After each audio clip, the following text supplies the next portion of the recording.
নির্বাচনী ট্রেনে দেশ, সংশয় কাটছে জনমনে। তফসিল হয়েছে যে আসলে আমরা খুব খুশি এটাতে। আমরা চাইছি যে একটু সুন্দর নির্বাচন হোক। জনগণের আসলে একটাই এখন আশা যে ফেয়ার ইলেকশনস। মাঠে নির্বাহী ম্যাজিস্ট্রেট, কোনো শক্তি ভোট ঠেকাতে পারবে না বললেন প্রেস সচিব। আওয়ামী লীগের ভোট বাগিয়ে নিতে একটি দল চুপচাপ, মন্তব্য সালাহ উদ্দিনের। ধর্মের নামে বিভক্তি চায় না বিএনপি। এখন আর ধর্মের বিড়ি বিক্রি করে বাংলাদেশের জনগণের সামনে ভোট চাওয়া যাবে না। সংসদ নির্বাচনে ঢাকা 10 আসনে কোনো দলের নয়, স্বতন্ত্র প্রার্থী হিসেবে লড়বেন আসিফ মাহমুদ, চান সবার সহযোগিতা। ডেমরায় ডিএসসিসির ময়লার গাড়ির ধাক্কায় প্রাণ গেল 2 বিশ্ববিদ্যালয় শিক্ষার্থীর, ঘাতক ট্রাক জব্দ, চালক পলাতক। বাজারে এখনো শীতকালীন সবজির দর ঊর্ধ্বমুখী, কমেছে কাঁচা মরিচের দাম, নজরদারি বাড়ানোর দাবি ক্রেতাদের। ভেনেজুয়েলার 6 জাহাজে ট্রাম্পের নিষেধাজ্ঞা, স্থল হামলার হুমকি, রাশিয়ার পরবর্তী লক্ষ্য ন্যাটো, শঙ্কায় জোট প্রধান। এবং শুরু হয়েছে 2026 টি-20 বিশ্বকাপের টিকিট বিক্রি, 100 রুপিতে টাইগারদের ম্যাচ দেখতে পারবেন দর্শকরা।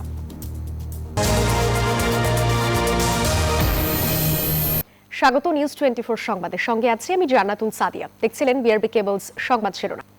এবার বিস্তারিত। তফসিলের পর নির্বাচনী ট্রেনে উঠে পড়েছে দেশ। ভোটের জন্য গন্তব্য এখন 12 ফেব্রুয়ারি। চায়ের দোকান থেকে শুরু করে অফিস কিংবা খেলার মাঠ, সবখানেই এখন আলোচনায় জাতীয় নির্বাচন। সাধারণ মানুষ বলছেন, নির্বাচনের মাধ্যমে দীর্ঘদিন থমকে থাকা গণতন্ত্র দেখবে নতুন পথ। আচরণবিধি সঠিকভাবে কার্যকর রাখতে আজ থেকেই সারা দেশে দায়িত্ব পালন করবেন নির্বাহী ম্যাজিস্ট্রেটরা। বিস্তারিত থাকছে ডেস্ক রিপোর্টে। 2026 সালের ফেব্রুয়ারির 12 তারিখ জাতীয় নির্বাচন ও গণভোটের ঘোষণা দিয়েছেন প্রধান নির্বাচন কমিশনার এএমএম নাসির উদ্দিন। 2026 সালের ফেব্রুয়ারি মাসের 12 তারিখ সাধারণ নির্বাচন অনুষ্ঠিত হবে। বৃহস্পতিবার সন্ধ্যায় জাতির উদ্দেশ্যে দেয়া ভাষণে তিনি নির্বাচনের এই তারিখ ঘোষণা করেন। একটি সুষ্ঠু ও সুন্দর নির্বাচন অনুষ্ঠান যা জাতি হিসাবে আমাদের প্রত্যাশা পূরণ করবে। জাতীয় নির্বাচনের তারিখ ঘোষণার পর একে স্বাগত জানিয়েছেন সাধারণ জনগণ। উৎসব মুখর পরিবেশে নিজের ভোটাধিকার প্রয়োগের দাবিও জানান তারা। তফসিল হয়েছে যে আসলে আমরা খুব খুশি এটাতে। আমরা চাইছি যে একটু সুন্দর নির্বাচন হোক। মানুষের মনের মধ্যে একটা সংশয় ছিল যে নির্বাচন হবে কি হবে না, কিন্তু সেই সংশয়টা কেটে গিয়ে আজকে নির্বাচন কমিশন তফসিল ঘোষণা করেছেন। ফ্যাসিস্ট সরকারের হাত থেকে দেশকে রক্ষা করে এই তফসিল ঘোষণা করেছে। অবশ্যই খুশি তফসিলের কারণে, কারণ জনগণের অধিকার নির্বাচন, আর নির্বাচনটা সুষ্ঠুভাবে হোক এটাই আমরা চাই। সব অনিশ্চয়তা কাটিয়ে নির্বাচনের তারিখ ঘোষণা করায় গতি আসবে ব্যবসা বাণিজ্য সহ সব ক্ষেত্রে, এমনটাই প্রত্যাশা ব্যবসায়ী সহ পেশাজীবীদের। দেশের সব দিকে স্থবিরতা চলতেছে, ব্যবসা বাণিজ্য, যে কোনো ধরনের ইনভেস্টমেন্ট, ফরেন ইনভেস্টমেন্ট, দেশি ইনভেস্টমেন্ট আমাদের জন্য খুবই দরকারি একটা এখন বর্তমান একটা স্থায়ী সরকার। তফসিল ঘোষণার মধ্য দিয়ে অন্তর্বর্তী সরকার একটি গ্রহণযোগ্য নির্বাচন জাতিকে উপহার দেবে, এমনটাও দাবি তোলেন সাধারণ মানুষ। ভোটের মাধ্যমে তাদের যে ভোট অধিকারটা সেটা প্রয়োগ করতে পারবে। জনগণের আসলে একটাই এখন আশা যে ফেয়ার ইলেকশনস। বহুল প্রতীক্ষিত নির্বাচনী তফসিল ঘোষণার পর বিভিন্ন রাজনৈতিক নেতাকর্মীর পাশাপাশি উৎসবের আমেজ বিরাজ করছে সাধারণ মানুষের মাঝে, কারণ এই তফসিল ঘোষণার মধ্য দিয়েই কেটে গেছে নির্বাচন নিয়ে চলমান ধোঁয়াশা। Desk report, news 24। নির্বাচনকে বানচাল করার মতো কোনো শক্তি পৃথিবীতে নেই, এমন মন্তব্য করেছেন প্রধান উপদেষ্টার প্রেস সচিব শফিকুল আলম। শুক্রবার সকালে শরীয়তপুরের নড়িয়ার সুরেশ্বর দরবার শরীফ জিয়ারত শেষে সাংবাদিকদের এক প্রশ্নের জবাবে কথা বলেন তিনি। বলেন, বাংলাদেশের মানুষ নির্বাচনের জন্য অধীর আগ্রহে আছেন। যারা অনৈতিক দাবি নিয়ে নির্বাচন বানচাল করার চেষ্টা করবে তাদের প্রতিহত করার হুঁশিয়ারিও দিয়েছেন তিনি। পৃথিবীর কোনো শক্তি নাই এই নির্বাচনকে ডিসরাপ্ট করার মতো, কোনো শক্তি নাই। বাংলাদেশের মানুষ নির্বাচনের জন্য অধীর আগ্রহে আছে, কোনো ধরনের কোনো চ্যালেঞ্জ কিছু না। যারা আইন হাতে তুলে নেওয়ার চেষ্টা করবেন কঠোর হাতে দমন করা হবে। বিএনপি চেয়ারপারসন বেগম খালেদা জিয়ার শারীরিক অবস্থা এখনো অপরিবর্তিত, চিকিৎসা গ্রহণ করতে পারছেন তিনি। বিএনপি প্রধানের ব্যক্তিগত চিকিৎসক ডাক্তার AZM জাহিদ হোসেন জানিয়েছেন, সিসিইউতে চিকিৎসাধীন আছেন দেশনেত্রী। তাকে বিদেশে নেয়ার ব্যাপারে আশাবাদী মেডিকেল বোর্ড। কোনো ধরনের গুজবে কান না দেওয়ার আহ্বানও জানান তিনি। গত 23 নভেম্বর থেকে রাজধানীর এভারকেয়ার হাসপাতালে ভর্তি বেগম খালেদা জিয়া।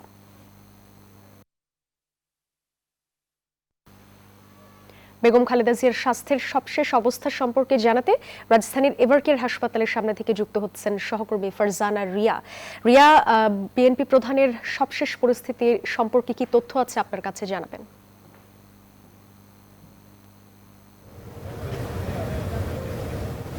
সাদিয়া, সকাল থেকে আমরা এখন দুপুর 2টা নাগাদ এখানে অবস্থান করছি এভারকেয়ার হাসপাতালের সামনে। কিন্তু এখন পর্যন্ত কিন্তু বিএনপির নেত্রী খালেদা জিয়ার কোনো অপরিবর্তিত অবস্থায় আছে, নতুন কোনো তথ্য এখন পর্যন্ত আমাদের কাছে আসেনি। তবে তার আগের তথ্য মতে আমরা জানতে পেরেছি আসলে বেগম খালেদা জিয়া এখন সিসিইউতে আছেন এবং গতকাল তার শারীরিক অবস্থার খানিকটা অবনতি হওয়ায় কিন্তু তাকে সিসিইউতে রাখা হয়েছে এবং সেখানে ইলেকট্রিক ভেন্টিলেশন সাপোর্টে রাখা হয়েছে। এর পাশাপাশি তার কিডনিতে জটিল সমস্যা হওয়ার কারণে কিন্তু ডায়ালিসিসে রাখা হয়েছে। এছাড়া তার চিকিৎসক বোর্ড থেকে কিন্তু জানানো হয়েছে যে রক্তে আসলে অক্সিজেন কমে যায়, তাকে কিন্তু অক্সিজেন দেওয়া হচ্ছে। দীর্ঘদিন যাবৎ কিন্তু তিনি উচ্চ রক্তচাপ, লিভার, কিডনি এবং নানান জটিল রোগের আক্রান্ত ছিলেন, যার ফলে কিন্তু হঠাৎ করে গত 23 নভেম্বর তিনি আরও বেশি অসুস্থ হয়ে পড়েন এবং তাকে এভারকেয়ার হাসপাতালে নিয়ে আসা হয় এবং দেশি বিদেশি প্রায় বেশ খানিকজন চিকিৎসকদের নিয়ে কিন্তু একটি বোর্ড গঠন করা হয়েছে। তারা কিন্তু সকাল থেকে রাত অবধি বিভিন্ন ধরনের তাকে চিকিৎসা সেবা দিয়ে যাচ্ছেন এবং তারা আশা করছেন আসলে দেশে চিকিৎসার মাধ্যমে কোনোভাবে যদি তিনি সুস্থ হন সেক্ষেত্রে বিদেশে নেওয়ার প্রয়োজন হবে না, কিন্তু যদি শারীরিক অবস্থার আরও অবনতি হয় সেক্ষেত্রে তাকে দেশের বাইরে চিকিৎসার জন্য নিয়ে যাওয়া হবে। এছাড়া বিএনপি খালেদা জিয়ার চিকিৎসক এবং তার পুত্রবধূ জুবাইদুর রহমান কিন্তু বারবার করে বলছেন যে সামাজিক যোগাযোগ মাধ্যম কিংবা বিভিন্ন মাধ্যমে যে ভুলভাল তথ্য ছড়ানো হচ্ছে সেসব গুজবে কান না দেওয়ার জন্য। এছাড়া দেখা যাচ্ছে যে প্রতিদিনই কিন্তু খালেদা জিয়াকে দেখতে বিভিন্ন ধরনের গুরুত্বপূর্ণ ব্যক্তি এবং রাজনৈতিক নেতারা আসছেন এবং তাদের নিরাপত্তার স্বার্থে কিন্তু এভারকেয়ার হাসপাতালের সামনে দেখতে পাবেন যে অনেক ধরনের আইনশৃঙ্খলা বাহিনী মোতায়েন করা হয়েছে। তো সাদিয়া, এখান থেকে এই ছিল আমার কাছে সর্বশেষ তথ্য। বিকেল নাগাদ নতুন কোনো তথ্য আসলে সেটা জানাতে পারবো। রিয়া, ধন্যবাদ আপনাকে। আওয়ামী লীগের ভোট বাগিয়ে নিতে একটি দল চুপ করে বসে আছে, তারা মুখ খুলছে না, মন্তব্য করেছেন বিএনপির স্থায়ী কমিটির সদস্য সালাহ উদ্দিন আহমদ। এদিকে দলটির আরও কয়েকজন কেন্দ্রীয় নেতা বলেছেন, নির্বাচন সামনে রেখে দেশের মানুষকে বিভক্ত করার চেষ্টা চলছে। শুক্রবার রাজধানীতে আলাদা অনুষ্ঠানে এসব কথা বলেন তারা। রাজধানী জাতীয় প্রেস ক্লাবে বিএনপি চেয়ারপারসন বেগম খালেদা জিয়ার সুস্থতা কামনা করে এই দোয়া মাহফিল 13তম প্রতিষ্ঠা বার্ষিকীতে যার আয়োজন করে জাতীয়তাবাদী নবীন দল। এতে অংশ নেন বিএনপির কয়েকজন কেন্দ্রীয় নেতা। অভিযোগ করে তারা বলেন, একটি দল ধর্ম নিয়ে রাজনীতি করছে। আজকে 5ই আগস্টের পরে ধর্মের কথা বলে জাতিকে বিভক্ত করা হচ্ছে, কিন্তু আমরা জানি ঐক্য ছাড়া কোনো বিকল্প নাই। যখন তখন বলে যে আপনাদেরকে এই গন্তব্যে পৌঁছে দেব, আপনাদেরকে এই জায়গায় পৌঁছে দেব, এইখানে যেতে হলে পুলসেরাত পার হওয়া লাগবে না। তিনি যখন অসুস্থ হয়ে যায় মানুষ বলে বাংলাদেশ অসুস্থ হয়ে গেছে। তিনি যখন হাসেন তখন লোকে বলে গণতন্ত্রের কর্মীরা হাসে, দেশবাসী হাসে। তাকে রক্ষা করা যদি সম্ভব হয় তাহলে বাংলাদেশে গণতন্ত্র রক্ষা করা সম্ভব হবে। রাজধানীর খামারবাড়িতে কৃষিবিদ ইনস্টিটিউটে বিএনপির দেশ গড়ার পরিকল্পনা কর্মসূচির 6ষ্ঠ দিনে উদ্বোধনী অনুষ্ঠানে যোগ দেন দলের স্থায়ী কমিটির সদস্য সালাউদ্দিন আহমেদ। বলেন, একটি দল আওয়ামী লীগের বিপক্ষে মুখ খুলছে না এবং একটি দল আওয়ামী লীগের ভোট প্রাপ্তির জন্য আওয়ামী লীগের বিরুদ্ধে একটি শব্দ উচ্চারণ করে না। এখন সেই দলটি আওয়ামী লীগের ভোট টানার জন্য তাদের যে ভূমিকা সেটা জনগণের সামনে উন্মোচন করেছে। বিএনপির এই জ্যেষ্ঠ নেতা বলেন, আবেগী হয়ে নয়, আগামী নির্বাচনে সুষ্ঠু পরিকল্পনা নিয়ে আগাতে চায় বিএনপি। আপনারা রাষ্ট্রের প্রতি দায়বদ্ধ থাকবেন, গণতন্ত্রের প্রতি দায়বদ্ধ থাকবেন। আরিফুল ইসলাম, নিউজ 24, ঢাকা। এবার জেডিসির নির্বাচনের পথে।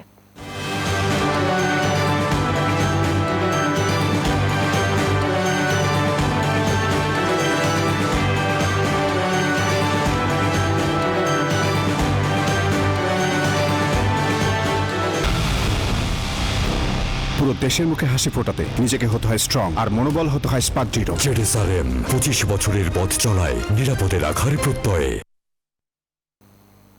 আসন্ন জাতীয় সংসদ নির্বাচনে ঢাকা 10 আসনে স্বতন্ত্র প্রার্থী হিসেবে লড়বেন সদ্য পদত্যাগ করা স্থানীয় সরকার ও ক্রীড়া উপদেষ্টা আসিফ মাহমুদ সজীব ভুঁইয়া। শুক্রবার নিজের ভেরিফাইড ফেসবুক পেজে এক পোস্টে কথা জানিয়েছেন তিনি। সংসদীয় আসনে স্বতন্ত্র প্রার্থী হিসেবে দাঁড়াচ্ছি। কোনো রাজনৈতিক দলের পৃষ্ঠপোষকতা, অসংখ্য নিবেদিত কর্মী, প্রচলিত ব্যবস্থায় প্রয়োজনীয় অর্থ কোনোটাই আমার নেই। সহযোগিতা, সমর্থনই আমার একমাত্র অবলম্বন এবং আমার দায়বদ্ধতাও থাকবে শুধুমাত্র আপনাদের প্রতি। শুধু সংসদ সদস্য পদপ্রার্থী নই, গণভোটেরও প্রার্থী। এতগুলো প্রাণের বিনিময়ে দেশ সংস্কারের যে সুযোগ এসেছে তা বাস্তবায়নে গণভোটে হ্যাঁ ভোট দিন। রাজধানীর বসুন্ধরা আবাসিক এলাকায় বসুন্ধরা পাবলিক স্কুল অ্যান্ড কলেজে শেষ হলো ছবি আঁকা প্রতিযোগিতা। সকাল 10টায় বিদ্যালয় ক্যাম্পাস ও ইনডোর স্টেডিয়ামে শুরু হয় এই প্রতিযোগিতা, যা শেষ হয় বেলা 12টায়। এই প্রতিযোগিতা হয় 2টি ক্যাটাগরিতে। এর মধ্যে প্রথম থেকে ষষ্ঠ শ্রেণী পর্যন্ত একটি ক্যাটাগরি, অন্যটি সপ্তম থেকে দশম শ্রেণী পর্যন্ত। এতে অংশ নেন 5,000-এর বেশি শিক্ষার্থী। 2 ক্যাটাগরিতে রয়েছে 30 লাখ টাকার 143টি পুরস্কার। প্রথম পুরস্কার 3 লাখ টাকা। আয়োজকরা বলছেন, এই অভিনব প্রতিযোগিতা মধ্য দিয়ে 71-এর স্বাধীনতা আর 24-এর স্বৈরাচার বিরোধী আন্দোলন ইতিহাসের এই 2 বাঁক বদলকে স্মৃতিতে গেঁথে রাখবে নতুন প্রজন্ম। আগামী 26 ডিসেম্বর বিজয়ীদের হাতে তুলে দেয়া হবে পুরস্কার। এই আয়োজনটা আমাদের উদ্দেশ্য হচ্ছে যে মিনিমাম 10,000 স্টুডেন্টস এবং তার সঙ্গে যে গার্ডিয়ান একজন করে হলো আরও 10,000, মানে 10-20,000 লোকের একটা অ্যারেঞ্জমেন্ট।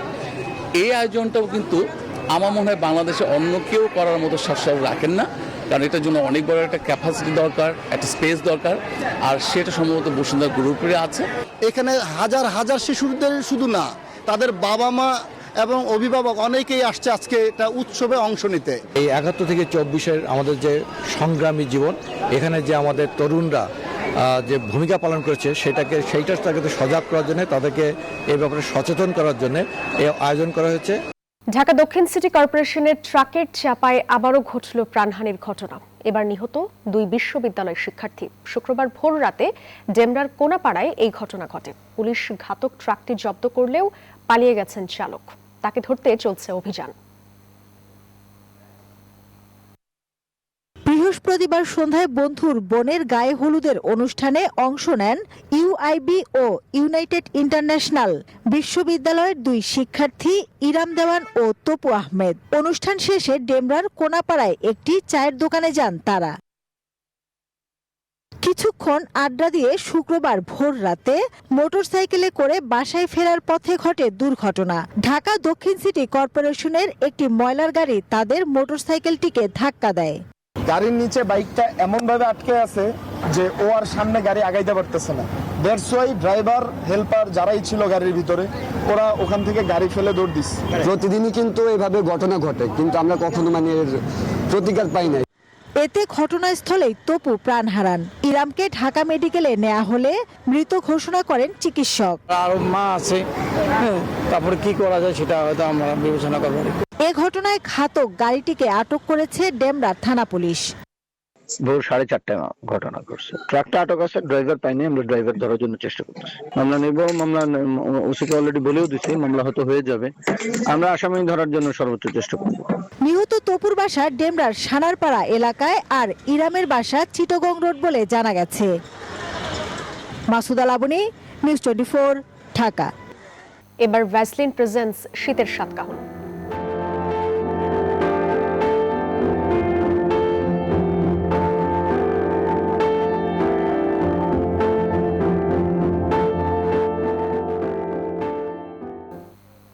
ক্যালেন্ডারের পাতায় শীতকাল শুরুর বাকি আরও 3 দিন। এরই মধ্যে পাহাড়ে নামতে শুরু করেছে তাপমাত্রা, বাড়ছে ঠান্ডা। শীতের আমেজে বাড়ছে শীত বস্ত্রের চাহিদাও। দামে কম, মানে ভালো এমন দোকানে মানুষের ভিড়। অন্যদিকে ক্রেতাদের চাহিদা মাথায় রেখে দোকানিরাও বসেছেন পসরা সাজিয়ে। ফাতেমা জান্নাত মুমুর তথ্য ছবিতে ডেস্ক রিপোর্ট। সাথে রাঙামাটির বাজারে জমে উঠেছে শীত বস্ত্রের বাজার। মিলছে সব বয়সী মানুষের কাপড়। আকর্ষণীয় আবার দামও কম হওয়ায় পাহাড়ি, নিম্ন ও মধ্যবিত্তদের পছন্দের তালিকার শীর্ষে থাকে এ বাজারের উষ্ণ কাপড়। রাঙামাটিতে কাপড় চোপড়ের দাম একটু বেশি। সবাই এখন এই শীতের কাপড় কিনতে ব্যস্ত। ব্যস্ত হলে দাম একটু বেশি, তো দাম যদি একটু নাগালের মধ্যে হলে সবার জন্য ভালো হয়। ওই দিক থেকে এদিকে একটু কম দামে পাওয়া যায়, এই জন্য আসছি কাপড় কেনার জন্য। স্থানীয়দের চাহিদা পূরণ করতে সড়কে সড়কে ভাসমান কাপড়ের দোকান গড়ে তুলেছেন অনেকে। সর্বনিম্ন 50 থেকে 1000 টাকায় মিলছে এসব উষ্ণ কাপড়। সবাই এখানে কিনতে পারতেছে, কমই দামে পাওয়া যাচ্ছে। শীত এমনি একটু শুরু হয়ে গেছে, এখন মার্কেটে এখানে বেশি কেনাকাটা হচ্ছে আর কি। এখানে সর্বনিম্ন হচ্ছে 100 বা 200, হাইস হচ্ছে 500 বা 800, ওই রকম হচ্ছে। আমাদের এখন শীতের মধ্যে আছে কাস্টমার নিয়ে যায়, ওরকম আর কি হচ্ছে ব্যবসা বাণিজ্য শীতের সময়ের জন্য আর কি। কাপড়ের মান অনুযায়ী দাম নির্ধারণ করার দাবি ক্রেতাদের। Desk report, news 24। এই শীতে নরম ও কোমল স্কিনের জন্য ব্যবহার করুন ভ্যাসলিন ডিপ রিস্টোর। এবার মধুমতি ব্যাংক পিএলসি অর্থ বাণিজ্য সংবাদ। চট্টগ্রামের বাজারে ভরপুর শীতকালীন সবজি। নতুন আলু, ফুলকপি ও মূলার দাম কিছুটা কমলেও এখনো দর ঊর্ধ্বমুখী টমেটো, বেগুন, বরবটি সহ বিভিন্ন সবজির। তবে কমেছে কাঁচা মরিচের দাম। মাছের বাজারে ক্রেতাদের নাভিশ্বাস। রুই কাতলের কেজি 350 থেকে 400 টাকা। বেড়েছে ব্রয়লার মুরগি ও সোনালী মুরগির দামও। চট্টগ্রাম থেকে আরো জানাচ্ছেন নয়ন বড়ুয়া জয়। শীতের টাটকা সবজির বাহার নজর কাটছে ক্রেতাদের। ছুটির দিনে চট্টগ্রামের বাজারে ক্রেতাদের যেমন সমাগম বেশি, তেমনি বাড়তি দাম হাঁকছেন বিক্রেতারা। সবজির ভরা মৌসুমিও 80 থেকে 100 টাকা কেজিতে বিক্রি হচ্ছে বেগুন, টমেটো, বরবটি, শিম সহ বেশ কিছু সবজি। তবে কিছুটা কমেছে নতুন আলু, ফুলকপি, মূলার দাম। কমেছে কাঁচামরিচ, ধনেপাতার দাম। অ্যাভেলেবেল আছে, সকল সবজি আছে, কিন্তু দাম বেশি সাধারণ মানুষের নাগালের বাইরে। শীতকালে মৌসুম ছিল, ওর দাম কমছে, আরো যখন সামনে বাড়বে আরো কমে যাবে, মোটামুটি চলে আসবে। এইদিকে মাছের বাজারে ক্রেতাদের সমাগম বাড়লেও দাম শুনে ক্রেতাদের যেন নাবিশ্বাস। 200 থেকে 250 টাকা কেজিতে বিক্রি হচ্ছে লইট্টা মাছ। রুই কাতলের কেজি 350 থেকে 400, 1000 টাকার উপরে বড় চিংড়ির কেজি। দামটা একটু বাড়তি, বিশেষ করে চিংড়ি মাছটাই মনে হলো বাড়তি, আর সব মাছের দাম মোর ও লেস সেম আছে। মাছের দামও একটু আয়ত্তের ভিতরে আছে। গত সপ্তাহ থেকে এই সপ্তাহে কোনো কিছু দাম বাড়ে নাই, নিয়ন্ত্রণ আছে সবগুলো। গত সপ্তাহের চেয়ে এই সপ্তাহে কেজিতে 10 টাকা বাড়িয়ে 180 টাকা কেজিতে বিক্রি হচ্ছে ব্রয়লার মুরগি। 300 টাকা কেজিতে বিক্রি হচ্ছে সোনালী মুরগি। 1000 টাকায়ও মিলছে না 1 কেজি খাসি। 900 টাকা কেজিতে বিক্রি হচ্ছে গরুর মাংস। নয়ন বড়ুয়া জয়, নিউজ 24, চট্টগ্রাম। এবার খেলার সংবাদ। শুরু হয়ে গেছে আইসিসি টি20 বিশ্বকাপের টিকিট বিক্রি। ভারত ও শ্রীলঙ্কায় অনুষ্ঠিত হতে যাওয়া এবারের বিশ্বকাপে ভারতের কিছু ভেন্যুর সর্বনিম্ন টিকিট মূল্য 100 ভারতীয় রুপি। এদিকে শ্রীলঙ্কায় টিকিটের সর্বনিম্ন মূল্য 1000 শ্রীলঙ্কান রুপি। বাংলাদেশি টাকায় ঠিক কত টাকা হলে আপনিও মাঠে বসে উপভোগ করতে পারবেন বাংলাদেশের ম্যাচ, থাকছে রিপোর্টে। দুয়ারে করা নাড়ছে 2026 টি20 বিশ্বকাপ। এর মধ্যেই দলগুলি নিজেদের প্রস্তুতি নিতে শুরু করেছে। এবার আনুষ্ঠানিকভাবে ভারত ও শ্রীলঙ্কায় হতে যাওয়া আসন্ন বিশ্বকাপের টিকিট বিক্রি শুরু করেছে আইসিসি। চমক হিসেবে আসন্ন বিশ্বকাপে ইতিহাসের সর্বনিম্ন টিকিটের দাম ঠিক করেছে আইসিসি। আন্তর্জাতিক ক্রিকেট কাউন্সিল এই উদ্যোগকে অতীতের তুলনায় সবচেয়ে সুলভ হিসেবে দেখছে, কারণ এখন পর্যন্ত আইসিসির তত্ত্বাবধানে বড় ক্রিকেট ইভেন্টগুলির টিকিট সাধারণত ডলারে বিক্রি হতো। তবে এবার ভারত ও শ্রীলঙ্কায় হতে যাওয়া টি20 বিশ্বকাপের টিকিট স্থানীয় মুদ্রায় বিক্রি হবে, যা বাংলাদেশি ভক্ত সমর্থকদের জন্য এক বিশাল সুযোগ হয়ে এসেছে। যেখানে মাত্র 100 রুপি বা বাংলাদেশি মুদ্রায় 135 টাকা থাকলে ইডেন গার্ডেন্সে বসে ম্যাচ উপভোগ করতে পারবে টাইগার সমর্থকরা। এছাড়া ইংল্যান্ড ও ওয়েস্ট ইন্ডিজের বিপক্ষে 405 টাকা থাকলেই মাঠে থেকে লিটন মুস্তাফিজদের সাহস জোগানো সম্ভব। সর্বোচ্চ 800 বাংলাদেশি টাকা প্রয়োজন পড়বে মুম্বাইয়ে বসে বাংলাদেশ নেপাল ম্যাচ দেখতে। আগামী 7 ফেব্রুয়ারি শুরু হবে 20 ওভারের ক্রিকেটের এই বিশ্বকাপ। Final 8 March. 20 দলের টুর্নামেন্টে ভারত ও শ্রীলঙ্কা মিলিয়ে মোট ম্যাচ হবে 55টি। 20 লাখেরও বেশি টিকিট বিক্রির আশা করছে ইন্টারন্যাশনাল ক্রিকেট কাউন্সিল। আবরার আল দাইয়ান, নিউজ 24। এই ছিল নিউজ 24 সংবাদ। এতক্ষণ যারা সঙ্গে ছিলেন সবাইকে ধন্যবাদ।